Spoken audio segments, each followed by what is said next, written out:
everybody. Welcome to another episode of the Crime and Coffee Couple. My name's Allison. And my name's Mike. Hi, Mike. Hey, Al, how are you? I'm doing pretty good. How are you? Oh, real good, real good. Somebody said that they always, one of our listeners said they always say hi, Mike, when you say it too. Really? Yeah, so we must say, like, you don't realize that you say the same thing all the time. I know I do. Yeah, I do sometimes. I try to mix it up a little bit. Like today I was thinking about saying, like, what up, girl? But I didn't. So, yeah, just whatever comes to me at the time. You dropped the ball on that one. Yeah, I sure did. You know what I was thinking of? I was laughing with myself today that one of my patients who I was rounding on, I've kind of developed a relationship with her. And she's like, you're just so pleasant. I said, things can be deceiving. I told my 12-year-old daughter today, I just feel like punching someone in the throat. And then I told you that story and you're like, well, who did you feel like punching in the throat? And That's the obvious question. You. I was like, huh. And like, what did you want to punch me in the throat for? I thought things went pretty well this morning. I don't know. You didn't put my coconut granola on the Kroger list. Therefore, it wasn't delivered. So I was super excited. And you know how when you're super excited to eat something and then you go to get it and it's not there? No, but it does come up for you like quite often. You're such a planner that everything's kind of laid out for you for the next 3 days. And if it's one of those things are a little off, then you kind of get thrown off.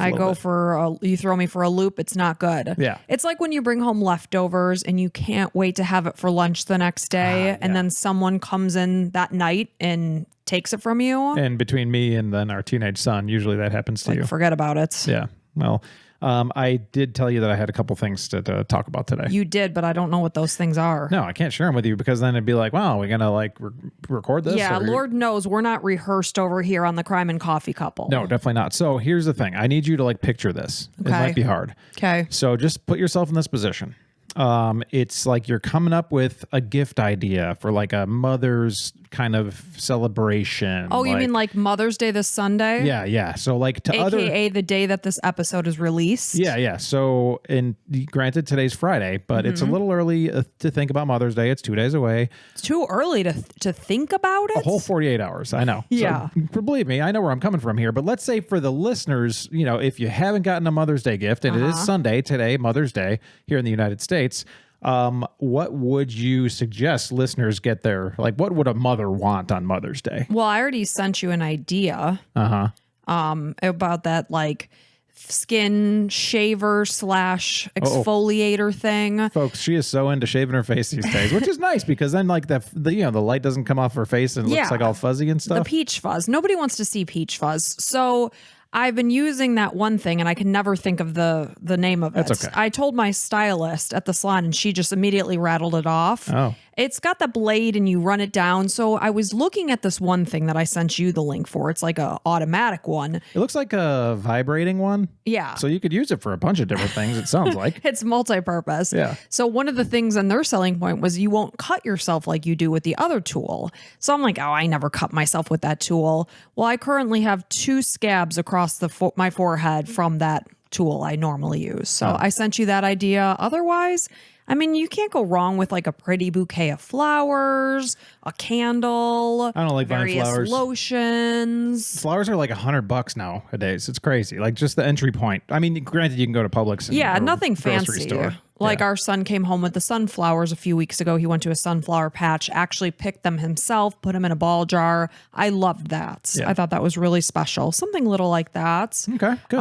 A couples massage. I got that before you didn't use it. Or You didn't do a couples massage. I've never had a massage in my entire life. Okay.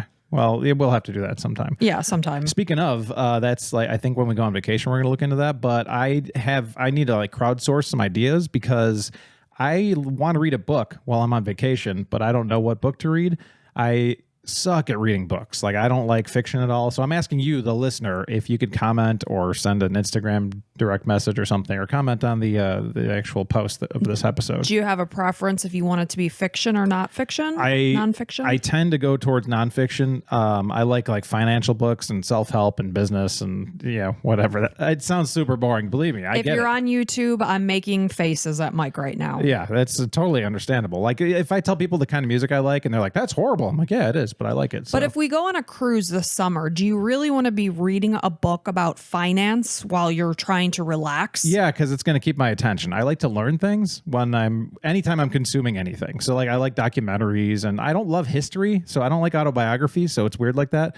But like the only fiction book I've ever liked in my whole life is the Da Vinci Code. I think there's a lot of fiction books you would like. You just don't know it. Yeah, I'm sure there is, but I think it's such a small portion because it has to have some facts and some things I learn. You know, I have to like get something out of it too in order to follow the story. Well, you get to listen to us or hear a story in your mind. I like fiction. No. See, no, don't get yourself out of your brain and come into mine. So maybe you've got this whole thing that's undiscovered that you love and you just don't know it. I've tried like Dean Koontz books, and I don't know, it's just kind of boring. I start thinking of other things all the time. But when you're on a cruise, do you really want to be reading about work? Yes, believe me, I know you don't, but I do. Hell no. I want to learn how to like better myself. Basically. I don't want to better myself when I'm on vacation. Well, you can't because you're almost perfect. Oh, that's so sweet. Especially for Mother's Day weekend. That's right. So yeah, if you have some suggestions for me, if anybody, for a book.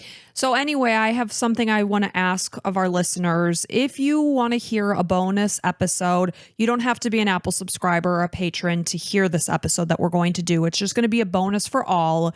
We were just going to do a fun episode of an Ask Us Anything. So if you have any questions that you wonder about us as a couple, as a person, as a human, shoot it our way. We'll probably end up airing the episode sometime in July. So over the next month or so, if you think of any questions you might have about us as people and you want to find out about us a little bit more, we're kind of open books on the show. Yeah, you know a lot about us already. Like I found out a coworker was listening, and I'm like, wow, she knows a lot about my life. So shoot us a message if you care. Maybe we won't get any messages because no one gives a hoot about us. It'll be a short episode. Yeah. Okay. That's possible. Yeah, that's a great idea. So send them on over. What's the best way? Probably direct message on Instagram or through Patreon. You could become a patron for free. You could just kind of log in there and then send us a message through that. Yeah. Either way. Anything else you got there, bud? Yeah. I'll talk about it next week, though. Okay. We'll postpone that. Yeah. So are you ready to jump into this one? Yep. All right. So this is the murder of Dana Satterfield. So it was 1995, and Dana Satterfield was a 27-year-old mother of two who owned a successful hair salon. She was found brutally murdered in her Roebuck, South Carolina salon. The case actually went cold for 10 years until, unbeknownst to her daughter, she was actually the person that inadvertently helped solve her own mother's murder. Well, unbeknownst to her. Yes, she had no idea what she was doing on the day that she did it. Actually went on to help solve this case. Ooh, intriguing. So Dana was born in Spartanburg, South Carolina on November 16th, 1967. She was a very kind and friendly person who was known to be quick to assist others. She easily made friends. Everyone commented on how beautiful she is or was, how like her smile would just truly light up a room. Beyond just her beauty, which she was beautiful, she was a good person. She was also a dedicated, hardworking woman. During her time in high school, Dana met a boy and she ended up marrying him. She gave birth to a baby girl named Ashley shortly after they graduated high school. After the birth of her daughter, the relationship quickly crumbled and they ended up divorcing. Dana went on to marry Paul Michael Satterfield, otherwise known as Mike, and the couple had a son named Brandon. So now Dana is the mother of two, a daughter named Ashley and a son named Brandon. Mike owned and operated an air conditioning and heating company. While her children were young, Dana wanted her focus to, stay on them and just stay home and raise them. So she would do that and then pick up odd jobs here and there just to increase their income. As her children grew up, they're starting school, getting more independent themselves. That's when she started to think about her own dreams and goals and decided to pursue her dream of opening her own salon. And she did go on to do this in Roebuck, South Carolina. Dana was an exceptionally hard worker. She worked typically Monday through Friday. She would be at the salon from 8 a.m. and stay as late as 9 and 10 p.m. Wow. And oftentimes she wouldn't necessarily mean to do that, but she'd get calls from friends and customers. Hey, can you squeeze me in? And lo and behold, she'd be at the shop really late. Saw the opportunity for some cash. Like, yep, come on in. Yep, good businesswoman. So, again, she was very, very goal-oriented and she was willing to do whatever she could to make her salon a success. So Dana designed the salon. It was actually inside an old mobile trailer. She had the help from her husband, Mike. He was a handy guy. He supported his wife in fulfilling her dream fully.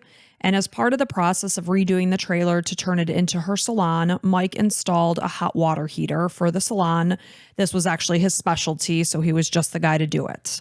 However, after 7 years of marriage, Mike and Dana started to separate and pursue divorce. Right around the time that Dana was brutally murdered, she was actually going to be meeting with a divorce lawyer. They just weren't on the same page in life. Nothing big happened. They didn't have a hateful relationship. It was amicable. I just don't think they were on the same page in life anymore. Drifted apart. Exactly. They say you're going to grow. You're either going to do it together or apart. Yeah, and so obviously that puts a gigantic target on Mike. Right, of course. So on Monday, July 31st, 1995, there was a customer at the shop. This is Patty Taylor. She arrived right around 6:30 for her appointment. And just about this exact same time, a traveling salesperson from Charlotte, this is Diane Harris, she popped into the salon to sell Dana cleaning products. So Dana kind of listened to her spiel really quickly, and she did go on to purchase a bottle of cleaning product from Diane. And then Diane headed out. She continued on to other area businesses by foot. She was basically kind of doing a door-to-door sales thing. Mm-hmm. So in the meantime, Dana began working on Patty's hair. Right around 7 p.m. is when she started. She finished at about 8. She told Patty that she had some clothes in the dryer, and Patty offered to stay with her until she locked up. And keep in mind, too, this is probably a smaller town. Everybody knows each other. So when she's telling Patty, oh, yeah, I still have some things to do here, Patty's worried. It's dark outside. Do you want me to stay and keep you company? Nice. And Dana said, no, I'm just going to be shortly behind you. The clothes basically have 5 more minutes to dry, and I'm out of here. So Patty left the salon sometime between 8:10 and 8:15 p.m. So now Diane Harris, who is the traveling saleswoman, she again had been going door to door to sell her products. She came back through the parking lot at about 8:10 p.m., which is basically exactly when Patty would have been leaving. So she saw Dana through the window of the salon. She waved at her and then continued on to go sell additional products. So 20 minutes later, it was about 8:30 p.m., and Diane headed back to the location of Dana's salon. She was going to wait for her ride. So it sounds like they all drove together and hit area businesses. Mm-hmm. So they were going to meet up and pick Diane up at that spot. So she's just standing there with her supplies waiting. So she noticed that the lights were still on in the salon, but the blinds had been lowered, so she couldn't see. So as Diana's standing out front, she's waiting on the sidewalk. The sun is now setting. Day is turning to night. And she starts hearing thumping sounds coming from inside the salon. So she's, hearing it and wondering what it is she's hearing. So she starts to look around. And this is when she was very surprised to see that a young man wearing jeans and a gray shirt came bounding out of the window of the trailer, not the front door, like a window, not a big window either. So this was obviously very strange. So Diane was startled. She began to run, not knowing what was happening, what she was seeing. So she left her cleaning products behind, just sitting on the sidewalk. She ran around the building in one direction, and it turned out the man ran around in the other direction. So now they're coming face to face on the backside of the building. Whoops. So Diane quickly ran to the street and she began to yell. She raced to a nearby house where she locked herself inside. It sounds like she kind of just maybe busted into this person's house. She's calling out to the residents of this home to call 911, screaming that someone needed help. So the woman in this house calls 911. She has no idea what's going on. She reports it as a robbery, is what she told the dispatcher. So when Spartanburg County Sheriff's Deputy J.T. Burnett received a call, he was reported that it was a breaking and entering. So he's coming to the salon right around, so he gets the call at 8:45, 8:50. He responded to the Roebuck Beauty and Tanning Salon on Highway 221 right before 9 p.m. was when he arrived. And again, he thinks he's walking into a possible burglary. So he noticed that the lights to the salon were off, the window was open, and the screen had been pushed out. Now, keep in mind, Diane did see a person jump out of this window. So the screen was lying on the ground, and the only door to the building, which was at the front, was left slightly ajar. So as he gained entry into the salon, he announced his presence, not knowing what he was walking into. Is the burglar still in the building? So the officer immediately noted the salon's state of disarray. As he made his way to the back of the building, he made the horrifying discovery in the combined bathroom/laundry room. Dana's body was hanging from a strap around her neck that was connected to a hot water heater. Her feet were suspended about an inch off the ground. Her face and her hair were covered in blood. She had multiple cuts and bruises over her body, and her tongue was protruding from her mouth. Ugh. So this detective, again, thinks he's walking into a robbery. All of a sudden, now it's a homicide case. Yeah. So he called in homicide detectives who were immediately dispatched to the scene.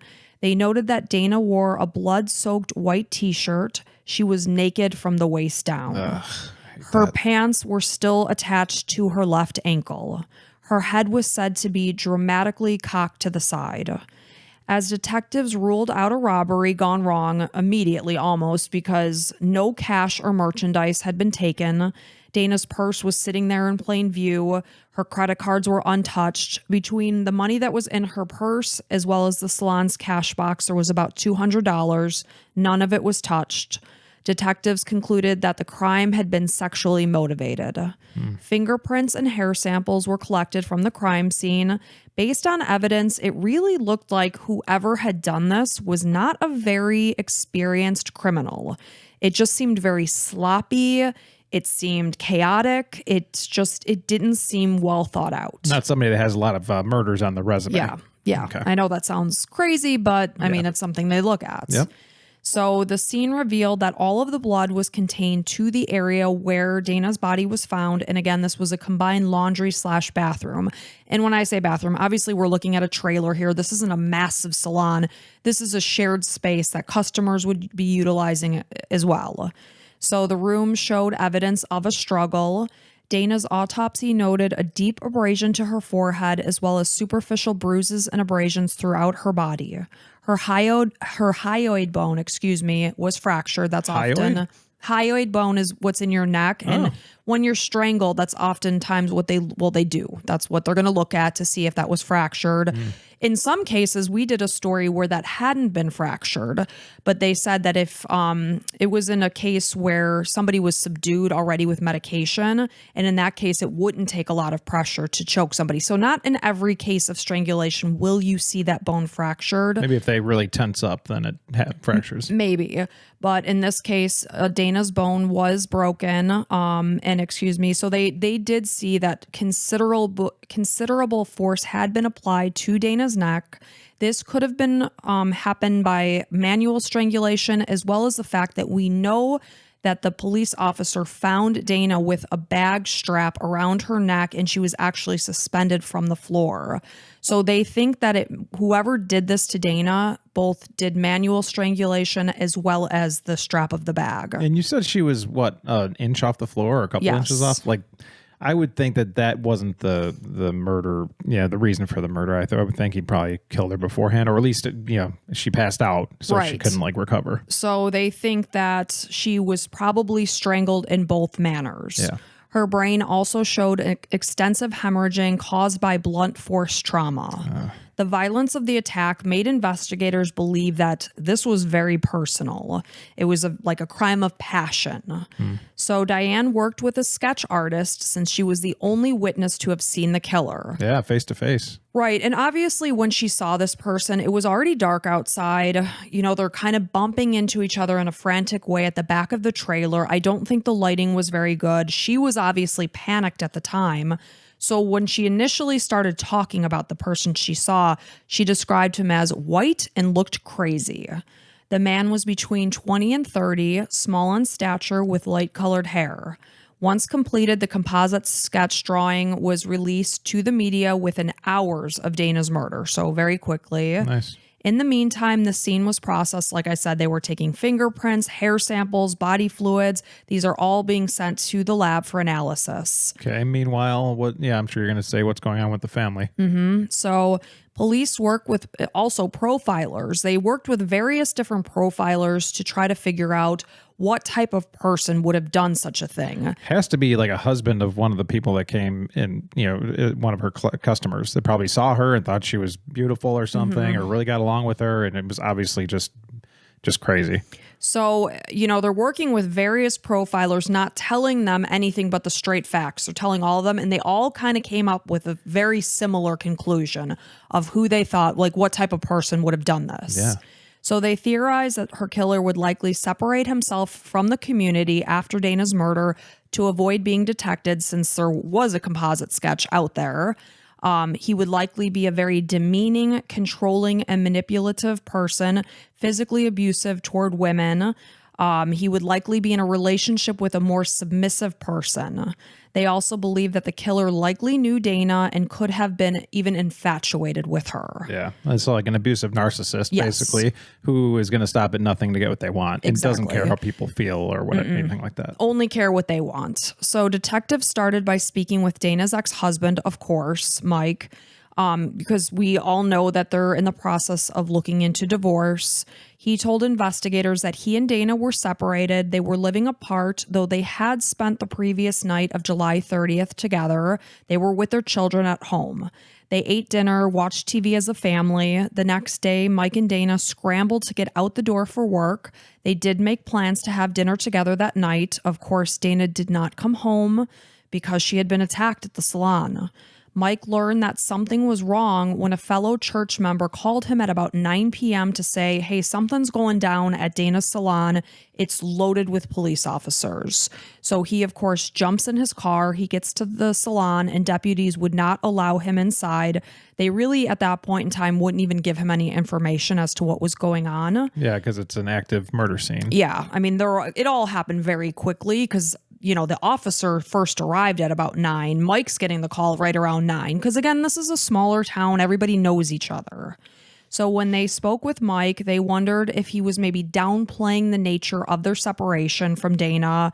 He was questioned. They were questioning themselves. Is he the guy that had done this? Of course, everybody's thinking that. Could he have hired someone? Because obviously they did get a description from Diane. She saw the person that jumped out the window. Yeah, does he know anybody like this? Does Right. anybody he know somebody like this? And of course, he's insisting that he would never do anything to harm Dana. Sure, whether he's guilty or not. Right. When investigators informed Mike, ultimately, I don't know when this actually happened, but his fingerprint was on the water heater, and this was next to Dana's body. Because he installed it. Right. So Mike explained that. He's like, I am the person that installed this water heater literally 2 months earlier. This is my wife. I'm here like all the time. I mean, we are getting separated, but I'm always here. Yes. You're going to find my fingerprints everywhere. And that's what he said. He's like, I'm also the maintenance guy at the salon. My fingerprints will be found everywhere.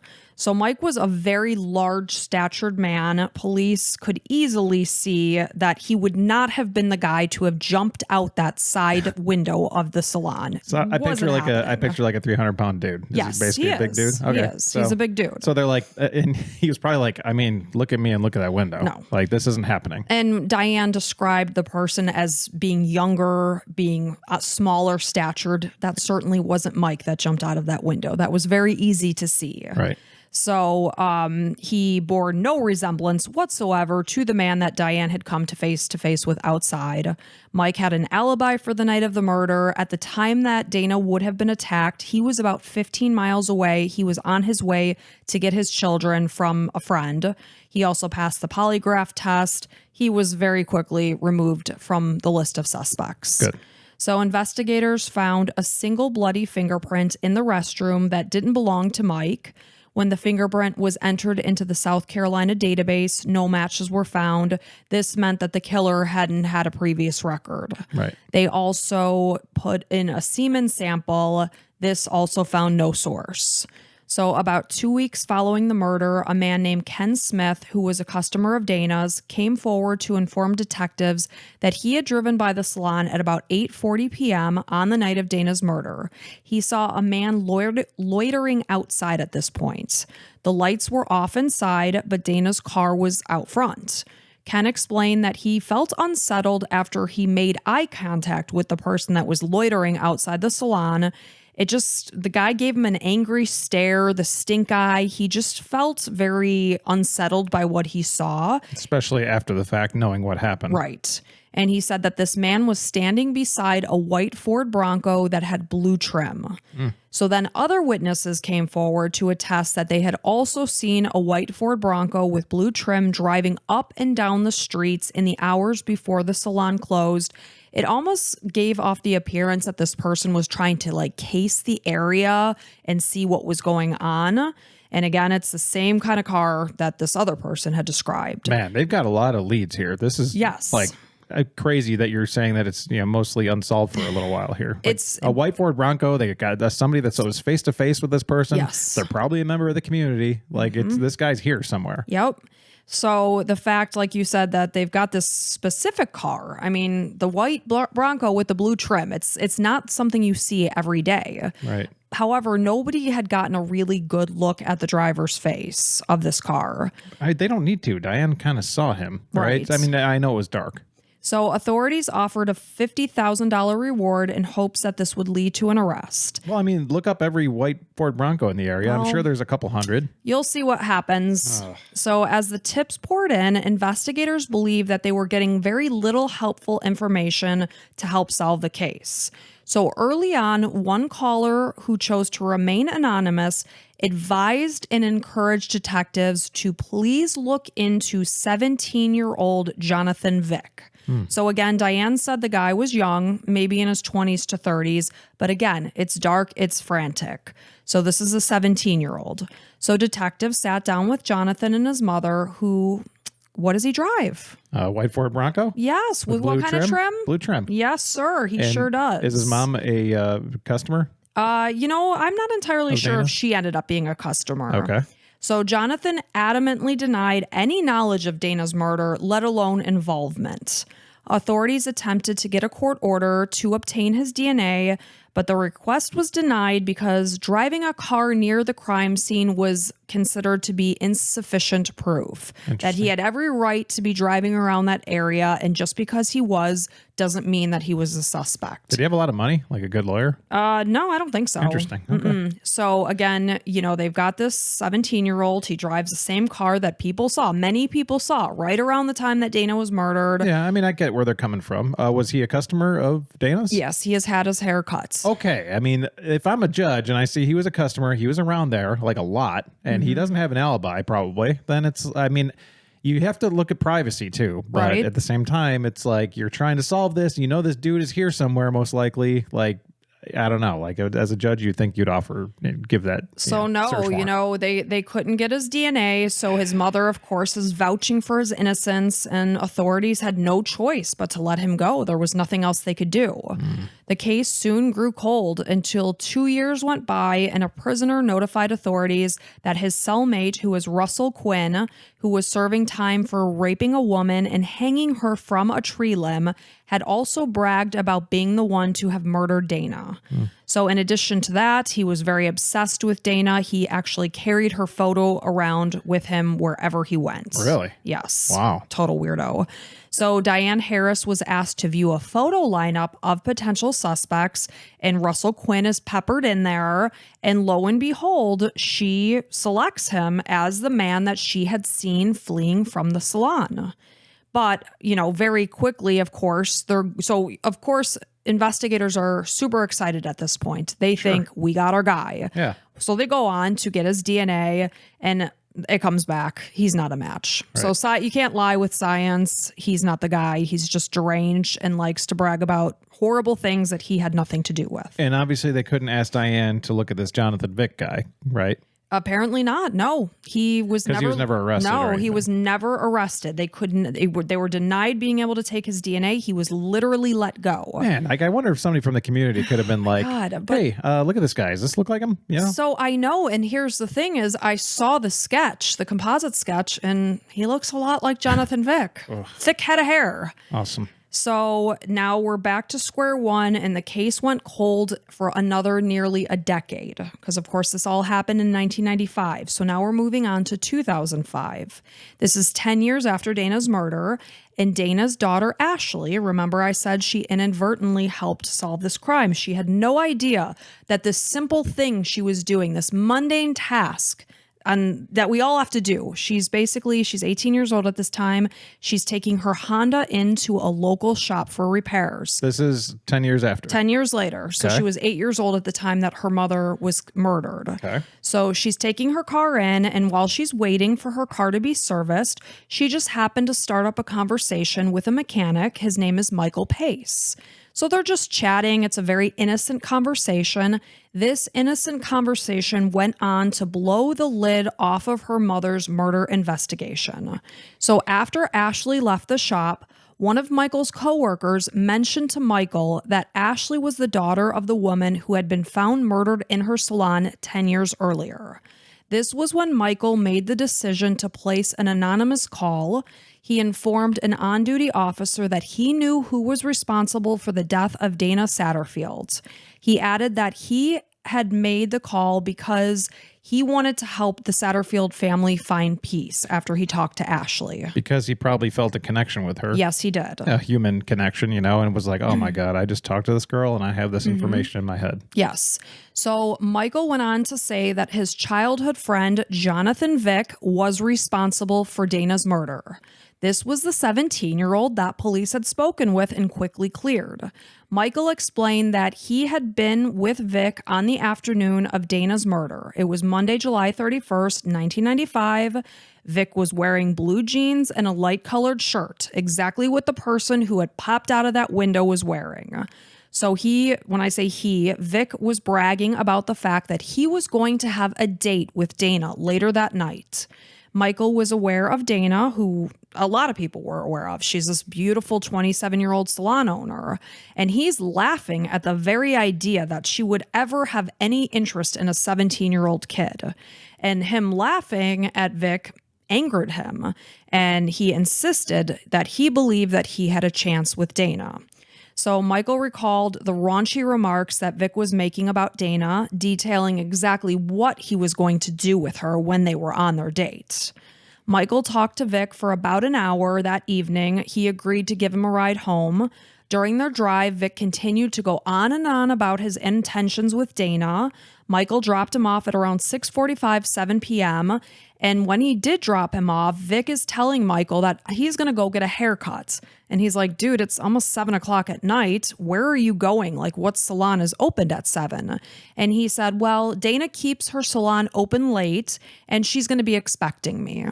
And then the very same evening, she is brutally murdered. Yeah. So Michael did not see Vic until a few days later, and they're at a pool hall together, and Vic aggressively bumped against him and threatened to kill him if he told anyone about the conversation that they had, that the fact that he was going to go and see Dana that night, and Dana ends up being murdered. So he's threatening him. So it was 3 months later that Michael is the one that made that anonymous phone call urging detectives to go speak with Vic, and they did. Right. So he was the one that called back in 1995.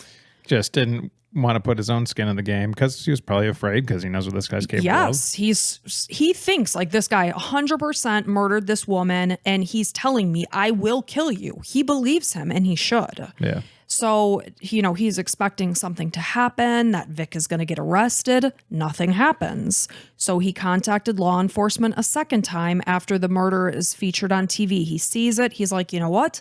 Vic is still out there. And I know he did it. I know he did it. Yeah. Calls a second time.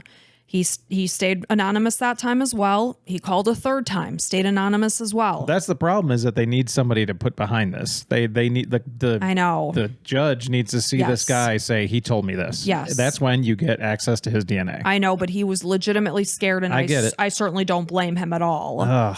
So, as detectives are speaking with Michael on the phone, they urge them to tell them his name. He adamantly refused. He explained that in the hours after Dana's murder, Vic threatened to kill him if he ever breathed a word of what he knew to anyone. Michael now knew that his friend was very clearly capable of murder and believed that his threats were very real.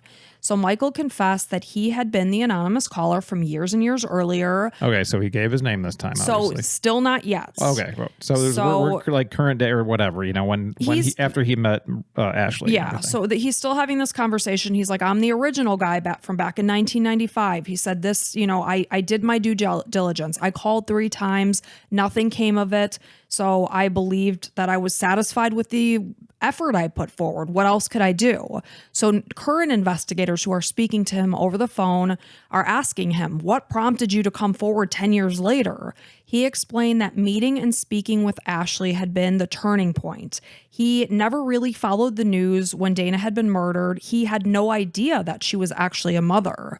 So now he's meeting this 18-year-old that was only 8 years old when her mother was so brutally taken away. He connected with her. He felt like such a sense that he needed to do something. You feel this is a real story. Yes. This isn't something I just heard about and it's gone. He said had he known that she had small children, he would have gone to police a lot sooner. Yeah. He was a teenager. Yeah, Teenagers aren't sitting there watching the news. Right. I can tell you that because we have a teenager. So authorities explained to Michael that he could not remain anonymous. He would have to provide his name to a judge if there was any chance in obtaining a court order for Vic's DNA. Right. They're like, dude, the same thing's going to happen. Yes. You see what happens before you gave us no information. Well, none of your information. You need to stand behind this. You got to put this guy away. Right. And keep in mind, this was a 17-year-old boy. He was scared. I know. So Michael finally agreed. He felt that he could help find justice better late than never. Yes, 10 years had passed that this scumbag was allowed free on the streets, but he's going to get him justice now. So by this point in time, Jonathan Vick was a married father of a young daughter and proclaimed his innocence as he was served the warrant for his DNA sample because he knows he's done for. Yeah. So as he awaited the results, detectives spoke with Vic's friends and acquaintances trying to get an idea of what kind of guy are we dealing with here? What kind of person is this? So people very clearly painted a picture of the type of guy that he was, and it was not a pretty picture. So a girl who was dating Vic at the time of Dana's murder recalled that he often drove by Dana's salon after the murder. He would tell this girl he was dating, if you don't do the things I'm telling you to do, you're going to end up just like the woman who was murdered in this salon. Wow. I mean, that's the kind of guy. So she said that he had a violent temper that could erupt without any prompting whatsoever. I mean, at this point, let's assume he wasn't the person that did that to Dana. And anybody saying that to somebody else, like, you're going to end up dead. Like, right. Who says that? A psychopath. And it just so happens he did do it. Mm-hmm. And we do know that the profiler said it would be a very demeaning, domineering, physically aggressive person. They were spot on with that. Wow. So after graduating high school, Vic went on to join the U.S. Marine Corps, and during his 2-year run, he was frequently in trouble. He easily lashed out at those around him. Upon his discharge, he floated from job to job. He was often fired because of his quick temper. On top of everything that investigators were learning, they also discovered that a woman that Vic had been engaged to 7 years after Dana's murder, this is 20-year-old Heather Sellers, went out with Vic on the night of September 24th, 2002, and was never seen again. Whoa.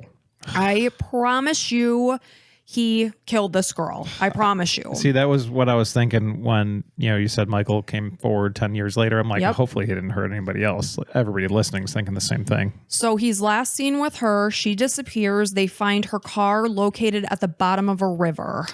So Heather had finished her shift at Waffle House in Spartanburg, South Carolina, and later that evening, Vic picked her up at her aunt's house for an unplanned date. He recalled that they had spent several hours at various local bars, and then he said he simply dropped her off. Her family always suspected that Heather had met with foul play because she was not the type of girl that would have vanished and not let her family know, and then you find her car at the bottom of a river. Yeah. So absolutely, she was met with foul play. So blood and strands of hair were later found in a vehicle that had been leased to Vic, but they could not be positively matched to Heather. Detectives learned that Heather had told her family that Vic had been physically abusive toward her, but she never reported him because she was terrified of this guy. That's the problem. Yes, of course. You know, you don't know what they're capable of. Yeah, you can't blame them. And then you're like, I mean, you could say, think about somebody else, but it's like, I'm worried about myself. I got to survive. I need to survive. Yeah. So after she called off their engagement, tensions only heightened between Vic and Heather. Despite the nature of their relationship, Heather and Vic did continue to see each other on a friendly basis after the breakup. Vic fully admitted to being with Heather on the night of her disappearance, but due to insufficient evidence and the fact that her body had never been found, he was never charged.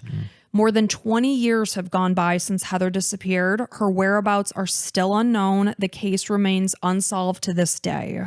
Isn't that just unbelievably sad? Yeah, I mean, unbelievable, but at the same time, very believable. Yeah, true. Unfortunately.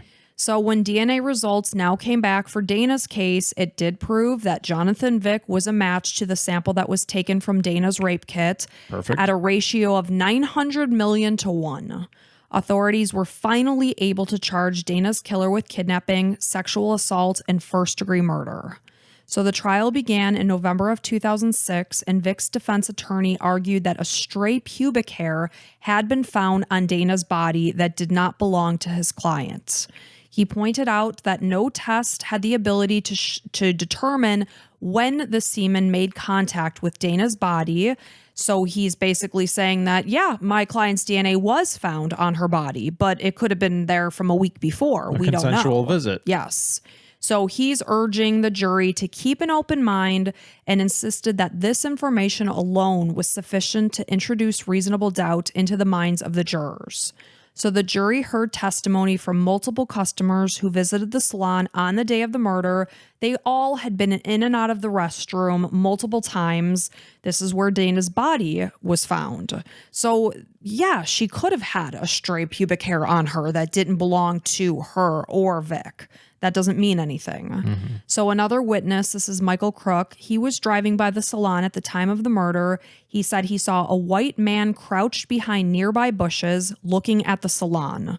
Another witness testified that he saw a blue and white Ford Bronco with custom rims, which was identical to what Vic was driving at the time, parked at a business across the street on the evening of the murder. Another witness named Aaron Popkin actually went on to buy this Bronco from the Vick family. And this was in 1996, a year after Dana's murder.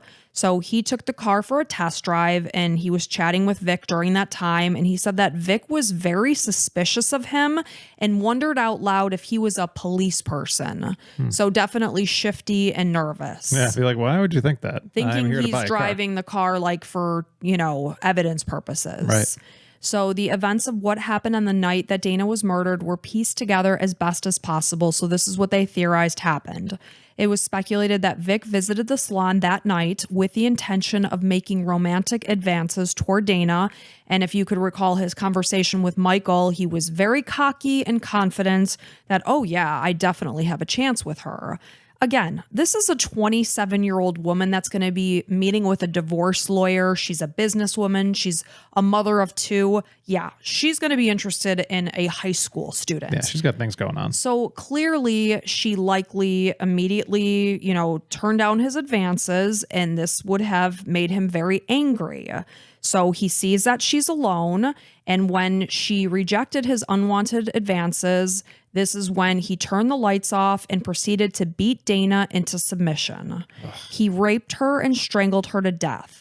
It's unclear why he chose to flee through the salon window rather than the front door, because the front door was found ajar. He could have easily walked out of it. And again, this is a trailer. This is a small space. Him jumping out of that side window is really what prompted Diane to believe that it was a burglary. Yeah, because otherwise, if you're just walking out, I'd be like, oh, somebody leaving. Yeah. Had he calmly walked out the front door of the salon, she would have likely just gotten into her car and gone back to where she lived. So we'll never know that. Weird. So the trial lasted for 4 days. 32 witnesses were called, including Vic's childhood friend, Michael Pace, who is the one that had made the multiple anonymous calls. In early December, the jury deliberated for 20 minutes. And what's your guess in terms of what they came back with? Guilty. Yes. 100%. Not even a question. Exactly. So he was found guilty on all charges. He was sentenced to life in prison for Dana's murder, plus 30 years for criminal sexual misconduct and kidnapping for having held his victim against her will. He will be eligible for parole after 20 years. What the hell, man? Life in prison plus 30 years, eligible for parole in 20 years. You think like in the South, like South Carolina, right? That you'd be pretty safe from like stuff like that when it's so obvious that this guy murdered somebody. Yeah. In like a rage, like it was, probably pre-planned and everything. That's how is that possible? I don't know. So he was not eligible for the death penalty because he was a juvenile at the time. He was 17 years old. That's probably why. So during the sentencing, Vic's wife, Carolyn, pleaded with the judge prior to sentencing and asked for the minimum sentence since they have a young daughter at home, and added, I know he didn't do this. I know he didn't. Carolyn, he did do it. He did do it. And he had to have no problem murdering you, and he killed Heather too. Yes. So, I mean, I'm sure they Consider couldn't. this like a good thing. Yeah, but also I'm sure they couldn't bring that up in this trial because it No. had nothing to do with it. But, Two totally separate things. Yeah. So as the then 28-year-old Vic was led from the courtroom in tears, he denied having anything to do with Dana's murder and added, she did not get justice today. She will not as long as I sit behind bars. Shut up, you loser. Shut your friggin' face. Yeah, get in jail. And I'm so sorry to Vic's daughter. Like, I'm sorry Yeah, she had it's to be not her fault. brought into this world by this monster. It's but not it his sucks. wife's fault either. No. So as Mike Satterfield, Dana's widower, hugged their children, he took Vic's denial with a grain of salt since the evidence clearly pointed directly at him. And he really felt it's possible that this guy is so deranged in his sick mind, he might believe that he's truly innocent. Like, sure. you dissociate yourself so much. Yeah, like that wasn't me. No. Yeah. I'm a winner. I win at everything. I'm great. I'm awesome at anything I do, and I get whatever I want. It's possible. So Mike was relieved that they were able to get justice. He realizes, of course, that life will never be the same without Dana. Ashley was 20 years old at this time. This is Dana's daughter. She was grateful that Vic would no longer be out there on the streets and able to hurt anyone else. Amen. And she didn't care. He could go on and continue to lie to himself. We all know the truth. Yeah, nobody cares about Nobody him. cares. So at the courthouse, present there was Vic Sargent from the Marine Corps. He indicated that during his time of service, Vic had assaulted both male and female Marines. So he was an equal opportunist when it came to his violence. I mean, people that men that seek out females are just lowest of the low. Totally. So he was punished twice during his time for assaults. He eventually received a general discharge. He referred to Vic as a pathological liar with a violent temper. He often secured dates with female Marines through flattery. So he would turn on a charm, and then once you would get to know him, his behavior would change on a dime. That's everything you hear about narcissists. Totally. They're so charming. They know what people want to hear, Yep. so that people like them for a little bit. Then they find out the real person. They're like, all right, peace. I don't need you in my life. They will fool a person so well. I mean, they should go on to be actors because they would get, an Academy Award. Right. So one female actually came to him and described him as Dr. Jekyll and Mr. Hyde, two totally separate people. The family members of Vic's former fiance, this is Heather Sellers, who disappeared in 2002, they were also present at this trial. So Vic immediately requested a new trial on the grounds that his counsel had been ineffective. This was dismissed. In April of 2006, while Vic was incarcerated and awaiting trial, so this trial started in November, this happened in April, he was accused of assaulting a corrections officer. He was convicted of this. 3 years were added to his sentence. What a loser. As part of his punishment, he was only allowed out of his cell for 1 hour a day for 6 months.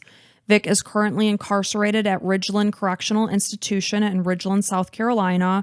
He will be eligible for parole in 2035 when he's about 57 years old. Yeah, and by then I'm sure he'll have another couple things that he did wrong in jail, so Hopefully. he'll stay there forever. So Dana's daughter, Ashley, who is now a married mother of 2, she is actually employed as a victim advocate for the Spartanburg County Detention Center because at age 8, she was forced to witness her own mother's body being removed on a stretcher from the salon. Forced to witness it? Well, she was there. She Okay. saw it. Okay. So bad form of wording on my part. I apologize for that. I was picturing an 8-year-old like, no, oh, you got to watch this. No, not that. Okay. She witnessed Happened her to- mother's body coming from the scene of the crime on a stretcher. That's hard. She understands the pain of what it feels like to lose a loved one to violence. The ache of losing her mom will never go away, but helping other victims has allowed Ashley to heal. That's a great way to funnel it. You know, she's been through it and she's older now and she can help other littles like hopefully process it. Right, because she was little when it happened and now she's the mother of children. And it's not like she's saying, you know, I read this in a book, like it actually happened to her. She lived through this. Yep. So Dana may have been a stunningly beautiful woman, but she was most remembered for her kindness and her sweet disposition to those that she brought plenty of joy to around her. And that is the sad and tragic murder of Dana Satterfield. And it's just really sad because obviously they really had Vic. If you look at his picture compared to the sketch, it's very similar. You know, that's enough to the judge, man. He had that white Bronco everybody saw everywhere.